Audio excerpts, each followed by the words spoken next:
I'm Nuri Ben. This is Israel Elections 2019 inside the high-stakes race for the country's leadership. And with just over 3 weeks to go, the campaigns and the context have taken even more twists, from a flare-up in Gaza and the West Bank to a cyber attack on the Prime Minister's biggest rival. We'll talk about all of it. First, here with me, as always, Boaz Bismuth, editor-in-chief of Israel Hayom Daily. Coming up on the show, we'll sit down with Yair Lapid, Israel's former finance minister in the Netanyahu government. He's now one of Netanyahu's biggest critics and looking to unseat the prime minister. But first, let's get a sense of what the political map looks like today, 3 weeks before people go to the ballot boxes. Our I-24 News Israel Hayom poll, as always, diplomatic correspondent Mike Wagenheim here to make sense of the chaos. We got a lot of interesting numbers coming out of this week's survey. Let's take a look first at who people are planning on voting for. The Blue and White Party of Benny Gantz and Yair Lapid topping the polls at 33 seats. Likud, Benjamin Netanyahu's party, only at 26. Big difference there, but that's only part of the story. We'll get to the rest in a moment. The far left Meretz Party rising up to 8 seats. Back to the right, United Torah Judaism with 7. Back to the left, Labor with 7. Back to the right, Union of Right-Wing Parties with 7. We're going back and forth here. The New Right Party with 6, and the only Arab party passing the mandatory threshold to make it into the parliament right now, Ta'al and Hadash, are both at 6 seats right now. But here's where it gets interesting. Let's take a look at those parties that were on the cusp of making or not making the threshold, and they're all right-wing parties or assumed right-wing parties. Kulanu, Zehut,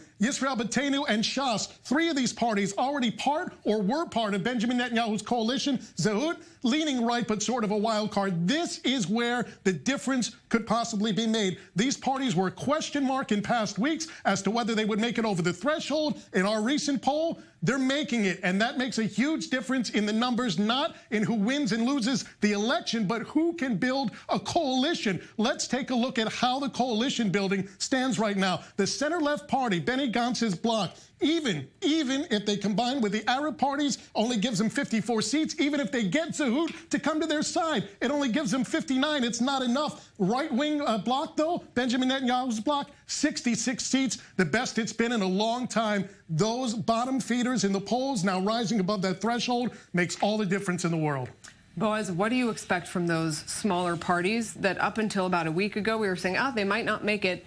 Will, do you agree? If they cross, is that all the difference night and day for Benjamin Netanyahu? As we were told, I mean, those little parties do make the difference. If you remember a week or 2 weeks ago, it's hard to follow right now, even for us. I mean, the right-wing bloc was only 58. And how come? Because those same parties today that succeed in getting into the parliament, last week or 2 weeks ago, did not succeed. We've got Kulanu, Zehut, Israel Beitenu, and Shas. So they make the difference. Votes. Of course. So for Prime Minister Netanyahu, it's really, really important to have them in the parliament. Yet, when we make this, when we count those same parties, we have also Zehut. Zehut is Mr. Feiglin, 5 seats at the Knesset.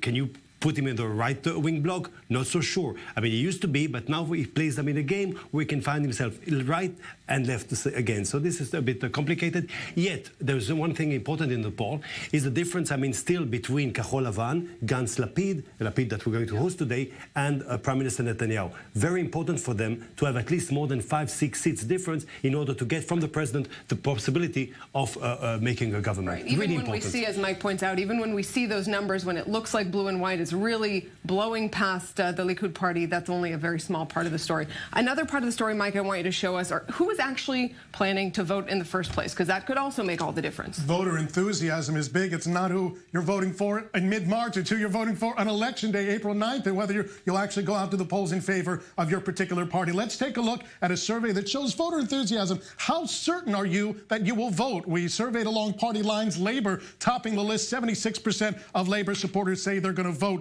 on Election Day. But some numbers to really watch for here. Number one, the sector-specific parties, the Haredi, ultra-Orthodox parties, and the Arab parties are all toward the bottom here. Balad Ra'am, United Torah Judaism, Shas, Ta'al and Hadash, they are near the bottom. They're just not getting the enthusiasm, especially the ultra-Orthodox and Arab parties that they got in past years. Could make a big difference on Election Day as well. And the parties that are right on the cusp of that threshold that we talked about a moment ago, Zehut, Kulanu, Yisrael Beitenu, they are near the top of the polls. We see that enthusiasm starting to rise now. No surprise that their polling numbers are also rising.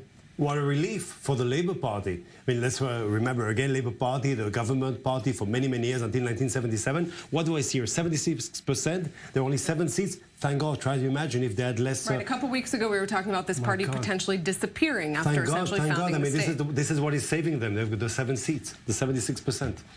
All right. Last numbers from you. Who should be prime minister? You're asking me? Let's check the Israel Hayom I-24 News survey. Respondents, 44% say it should be Benjamin Netanyahu, the ruling prime minister. Benny Gantz at 37%, 20% either can't make up their minds or say it should be somebody else. So even though blue and white is surpassing Likud in the polls by 7 seats, Benjamin Netanyahu is still the preferred choice for prime minister. And this is the incredible thing. A prime minister who's facing the possibility of indictment, serious charges, still polling ahead. But who speaks now about the indictment? We've got a new scandal in Israel. Welcome to the Middle East. Welcome to Israel. Every day something is happening. Welcome to modern politics. Exactly. And now we've got, of course, the cell phone. We'll be able to ask Mr. Lapid about that new crisis we have in Israel. And I'm wondering what effect this cell phone crisis, you know, hacked by Iran, etc., the effect on the next poll we shall have. We've got 3 weeks, you said? So many things are going to happen. So much can happen in 3 weeks. So much will happen. That's a lifetime in politics. So much will happen. Mike Wagenheim, thanks as always for being with us.